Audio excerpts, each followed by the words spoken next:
The music puts a little spring to you're bouncing. You're not? Well, hopefully it keeps you entertained a little bit anyway. Good morning to you. I'm Dan Gresham, and this is my house, hence the at-home update. Because obviously I'm not in the studio. I'm here at the house, and glad to be with you this morning. Hope everything is good in your world. It is, it is certainly good in mine. I think the further you get and the deeper you get into life, the more you realize that when you wake up in the morning, it's a gift. It's kind of like, thank you for another day. When you're young, you'd say, I don't know, I was angry a lot. It was that, oh, I wish I had this. I want to do this. And then the older you get, the more you're like, hey, just glad I can do it all. Whatever. What I equate it to, it's kind of like the teeth and hair.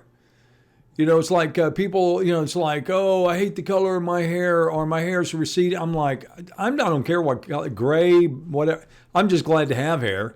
Teeth, same thing to some degree.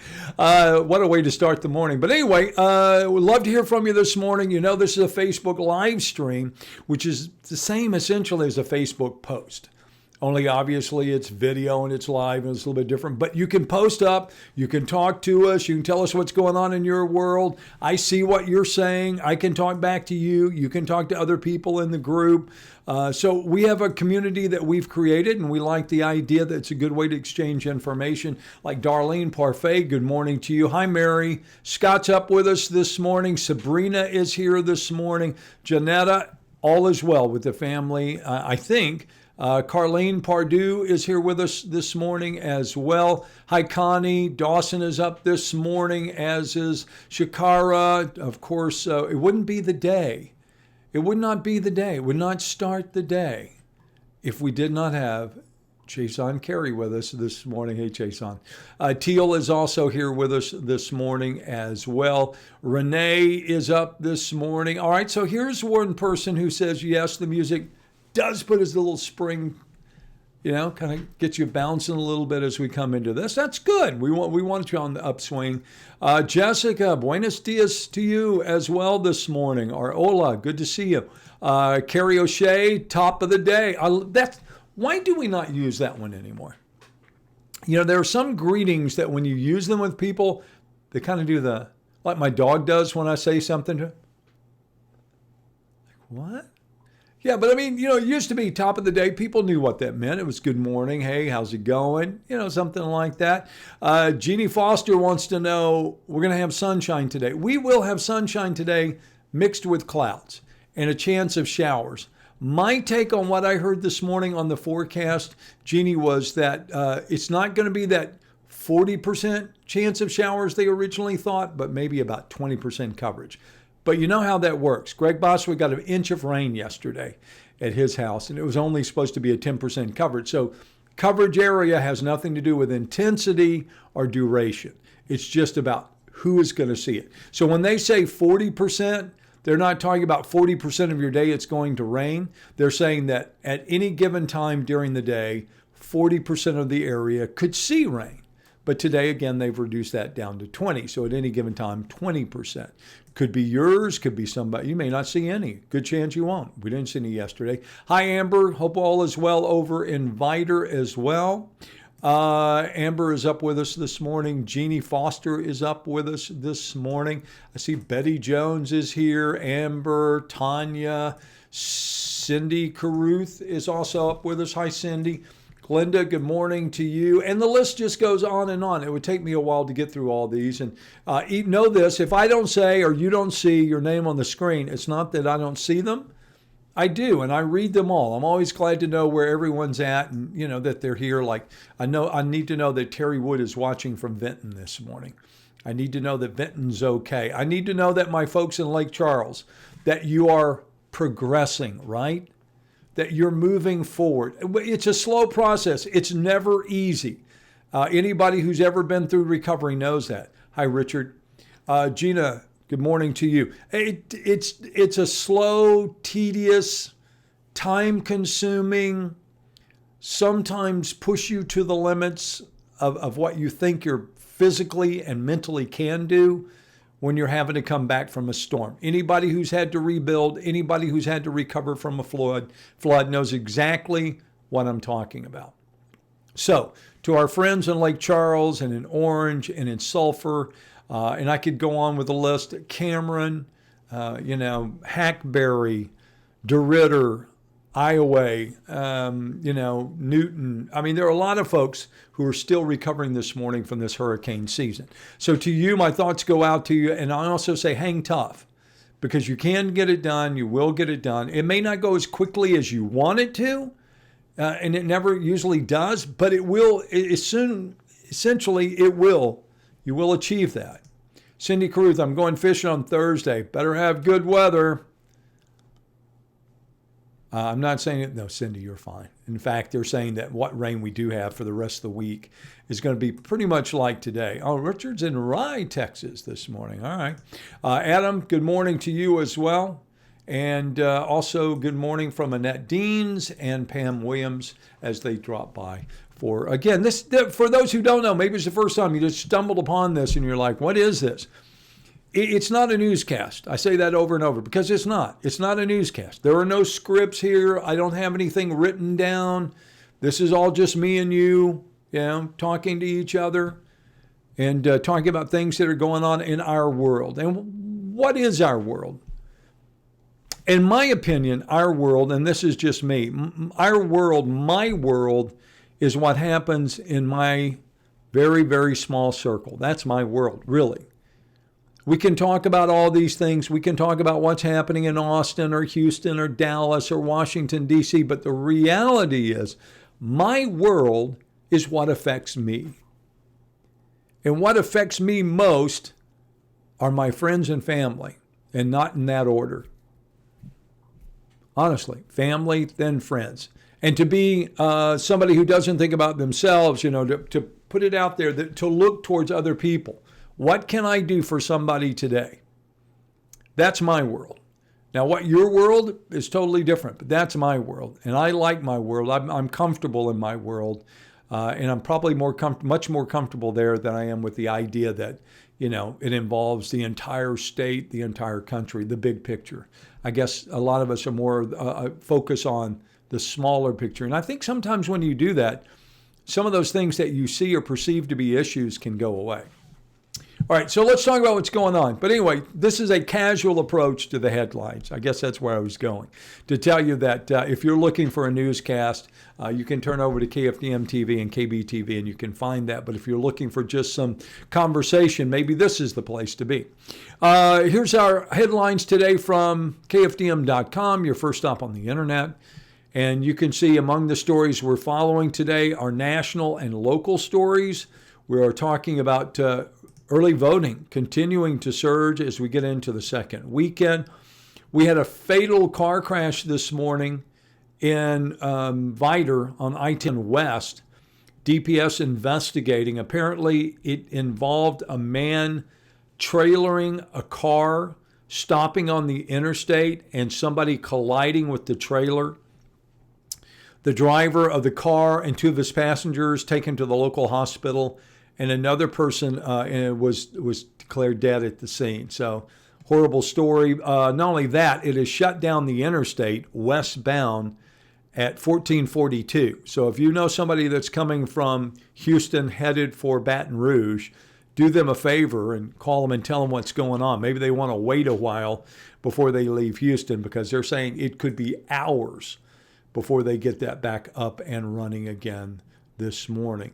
We also have a story about an Orange County grand jury indicting a woman on capital murder charge and the death of her goddaughter. It's out of Orange County, a story saying that they have issued a probable cause affidavit for the arrest after the indictment, claiming that the woman hit the young girl, the child, slapped her, choked her, kicked her, and now she will be going before a jury of her peers.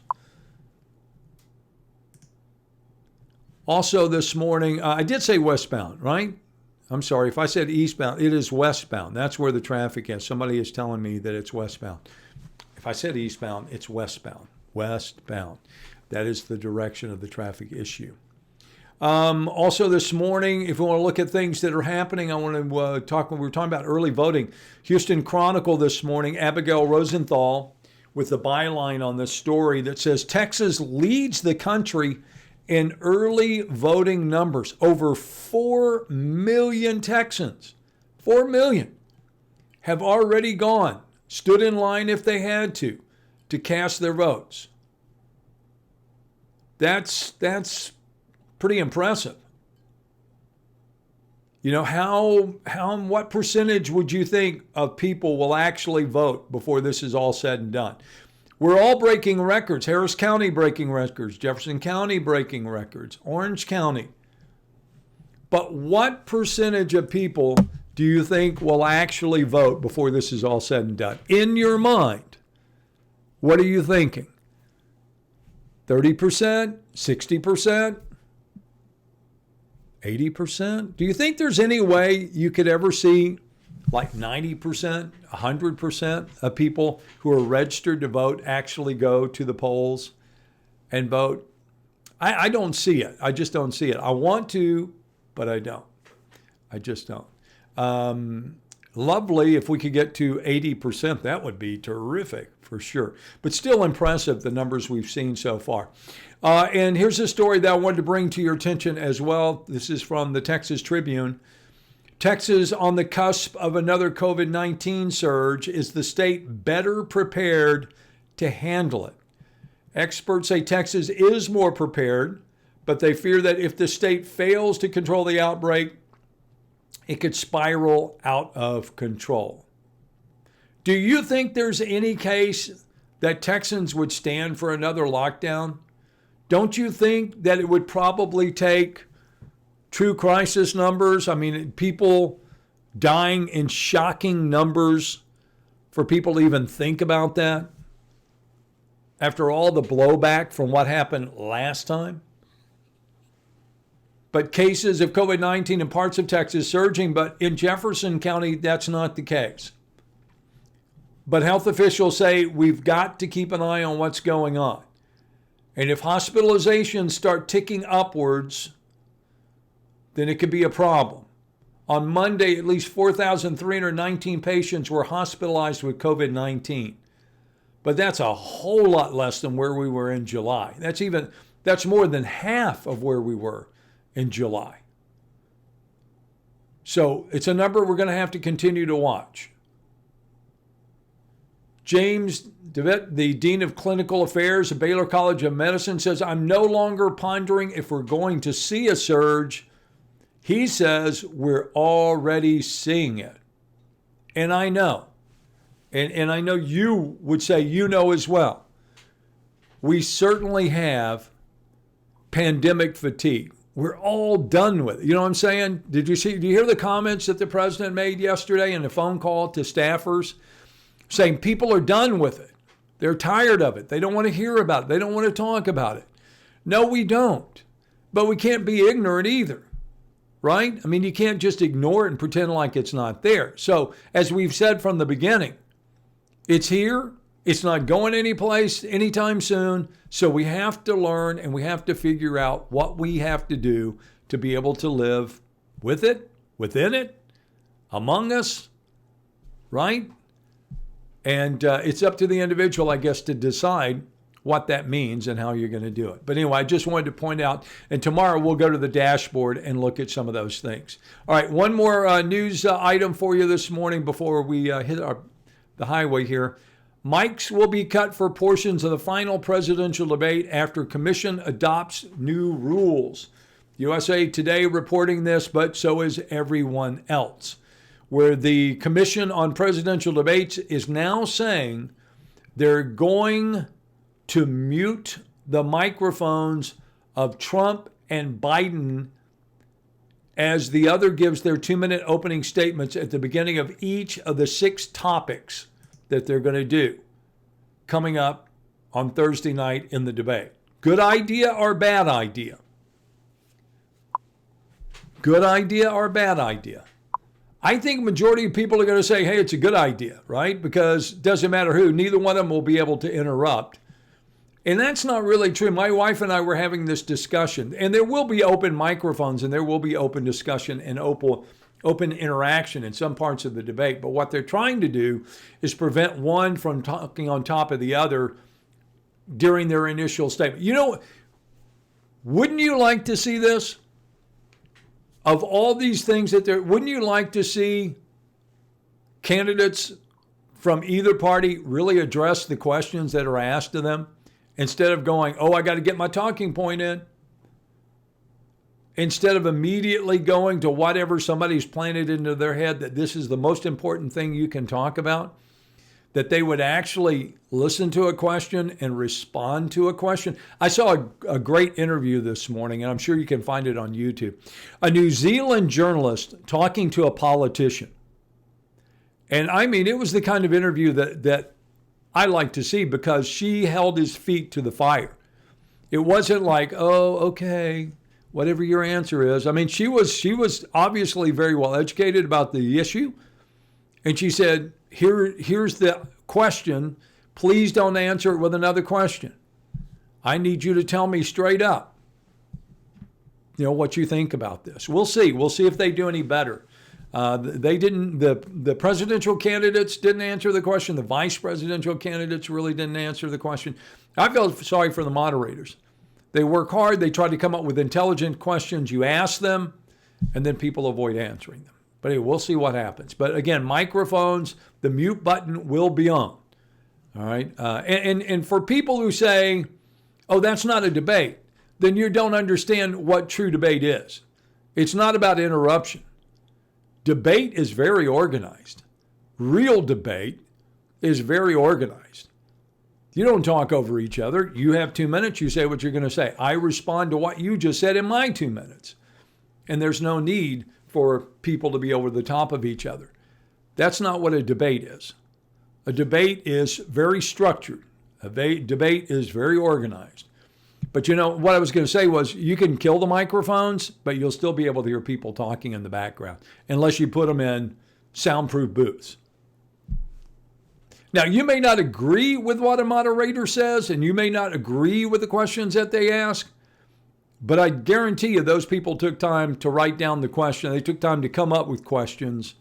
And again, to me, it just seems like, you should be able to listen to what the answers are to the questions that are being asked. Yeah. Let's see what some folks are saying this morning.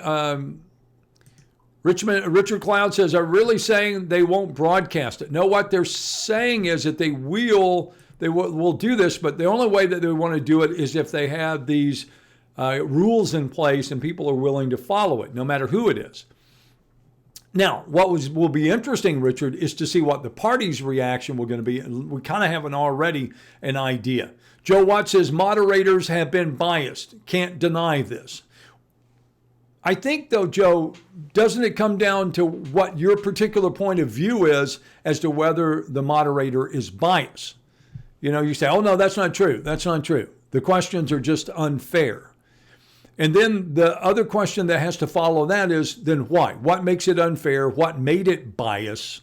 Was it biased because of who it was asked? Was it biased because of what the subject of the question? Or was it biased to your perspective because you don't agree, with the question that was asked? It's very hard to be objective. It is. Carrie O'Shea says, what? And I'm not sure what she's wanting at. Me saying that, Joe Watt says, come on, Dan. All right. Shayna Chesson says, truth. Robin says, you are so right. So see, this is where we go. When it becomes, did they or didn't they? Yeah, Robin and Joe may say that they agree, but then 16 other people would say that they disagree. George Washington, when he was leaving office, pointed to the fact that the biggest problem our country would face is if we only had a two-party system. And because then you have opposing views, but there's no third view, so it's always back and forth. Actually, it's probably more like that, or these days, more like that. But again, it's very very subjective when you watch anything, when you watch a debate, when you hear somebody talk. And the moderator needs to be, I agree, Betty says the moderator needs to be partisan.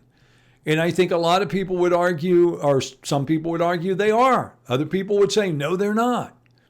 But there's never going to be a point when everybody agrees 100% on everything, right? So you have to look at the majority, where the majority of the time, that sort of thing. Okay, so I'm going to leave it at that. I'm going to let you, you can chew on that the rest of the morning. You can talk amongst yourselves if you want to. I have other things that I've got to do this morning. But I have one more story. I always like to leave you on a lighter note. You know that. And this morning, it's a sad note, but at the same time, I don't know. I think Johnny Bush was a Texan. There wasn't any doubt about that. I mean, you could say, well, he wasn't born. He wasn't, Johnny Bush. It was a guy who this was his place. He co-authored a lot of different songs with a whole lot of Texas writers through the years.